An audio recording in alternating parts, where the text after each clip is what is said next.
नमस्कार दोस्तों, आपका द यंग किसान चैनल पर स्वागत है। आज हम आपको धनिया के तेज़ी मंदी के बारे में बताने जा रहे हैं, क्योंकि बहुत दिनों से कुछ किसान भाई चाह रहे थे कि भाई हम धनिया के बारे में कुछ बताएं। तो लीजिए, आज हम एक छोटी सी रिपोर्ट और धनिया की मांग और जो है इसकी मंडियों में आवक और पिछले कुछ समय से इसका जो निर्यात है वो किस तरह का रहा, उस सब को लेके हमने एक छोटी सी रिपोर्ट तैयार की है जो हम आपको इस वीडियो में दिखाने जा रहे हैं। इस वीडियो को पूरा देखिएगा ताकि आप धनिया के बारे में जो है अपनी उचित रणनीति बना पाएँ कि भाई भाव आने वाले दिनों में कैसे रहेंगे, बढ़ेंगे, घटेंगे, किस तरह का दबाव धनिया के भाव पर देखने को मिलेगा। तो इस रिपोर्ट में आपको हमने सब कुछ बताने की कोशिश की है। अगर ये रिपोर्ट आपको पसंद आए तो भाई इसको शेयर कीजिएगा ताकि ज़्यादा से ज़्यादा किसान भाई इसका फ़ायदा उठा पाएँ। और हमारे चैनल द यंग किसान को सब्सक्राइब करना बिल्कुल भी नहीं भूलिएगा। दोस्तों, कोरोना वायरस की वजह से देश की कई मंडियों के बंद होने और कारोबार का समय घटने से धनिया की जो आवक है उसमें तेज़ी से गिरावट देखने को मिली। हालांकि मानसून शुरू होने के साथ ही इसकी मांग में भी गिरावट आई, लेकिन आवक घटने से धनिया के दाम ऊपर उठ गए हैं, यानी कि इसमें उछाल फिलहाल देखने को मिल रहा है। हालांकि जो ये बढ़त फिलहाल चल रही है धनिया के भाव में, ये रक्षाबंधन के बाद थम सकती है, क्योंकि किसानों की जो है उस वक्त आवक थम सकती है। कारोबारी अनुमान के मुताबिक अप्रैल मई में धनिया की आवक उतनी नहीं हुई जितनी सीजन में आमतौर पर होती है दोस्तों। और किसानों के पास अभी भी करीब करीब 40% फसल है जिसे वो रक्षाबंधन के बाद बाजार में लाएंगे, यानी ला सकते हैं, ऐसा अनुमान जताया जा रहा है। वर्तमान में देश की सभी मंडियों में धनिया की दैनिक आवक करीब 70 से 75 हज़ार बोरी की है दोस्तों। और व्यापारियों के अनुमान के मुताबिक देश में इस साल पैदा हुए 85 से 90 लाख बोरी, एक बोरी में 240 किलोग्राम होता है। धनिया का जो बड़ा हिस्सा है वो किसानों के पास है। और कोरोना महामारी की वजह से राजस्थान और मध्य प्रदेश की ज़्यादातर धनिया मंडियों में अप्रैल मई के दौरान आवक नहीं हुई या बहुत ही कम आवक हुई धनिया की। हालांकि गुजरात की मंडियों में धनिया की जो आवक है वो सामान्य देखने को मिली। धनिया के दाम नीचे होने से किसानों ने भी इसे रोककर रखना उचित समझा और लहसुन, चना और गेहूं आदि की बिकवाली की। भाई, लॉकडाउन की वजह से खर्चे कम होने और शादी विवाह का सीजन सुस्त रहने से किसानों के खर्चे इन तीन फसलों की बिक्री से पूरे हो गए। और यही वजह है कि धनिया की जो आवक है वो निचले भावों पर कम देखने को मिली, यानी कम रही। आमतौर पर धनिया में अगली त्योहारी मांग रक्षाबंधन के बाद ही आती है।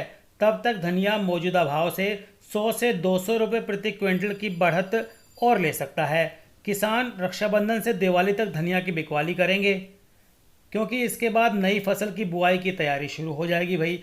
इसीलिए गुजरात में इस साल जिस तरह मूंगफली का रकबा बढ़ा है उसे देखते हुए ये साफ साफ अनुमान लगाया जा रहा है कि भाई अगली रबी फसल में धनिया का जो रकबा है वो भी निश्चित तौर पर बढ़ सकता है।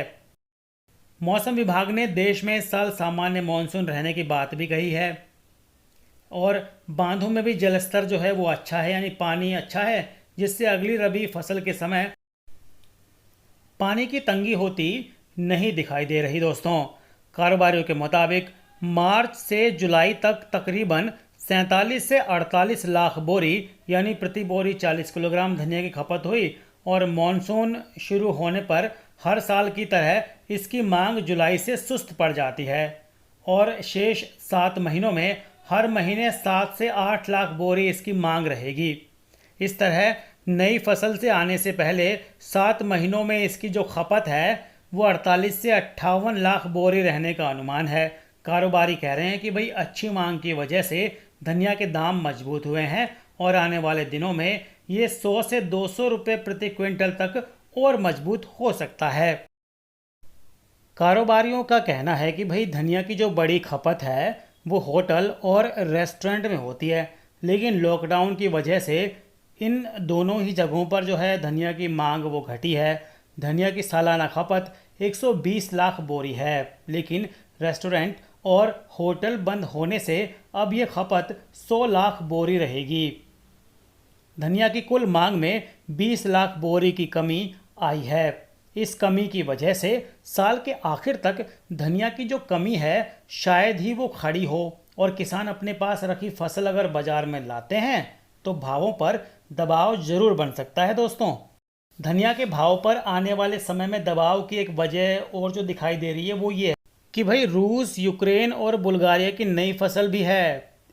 इन तीनों देशों की सरकारों के मुताबिक कुल धनिया बुआई साल 2019 में 74,653 हेक्टेयर में रही थी, जो साल 2018 में 41,719 हेक्टेयर में थी। इस तरह धनिया की बुआई में 179% का इजाफा देखने को मिला भाई।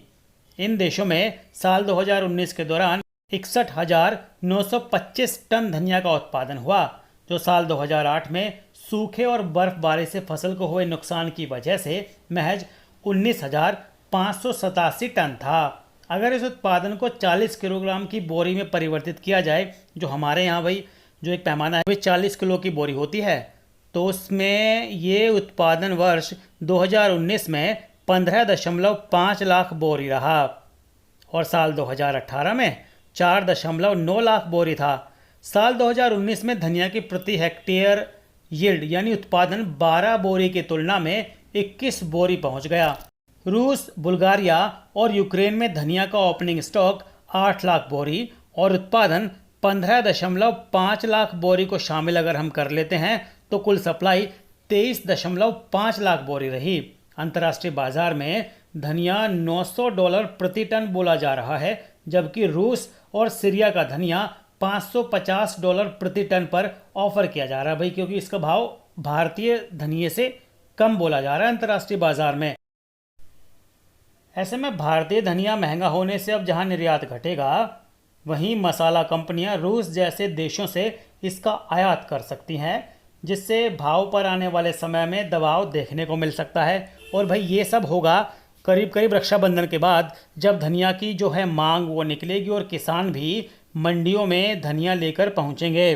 ख़ास बात यह है कि भारत का त्योहारी सीजन भी है और भारत में लॉकडाउन खुल गया है, करीब करीब हर राज्य में छूट मिल रही है।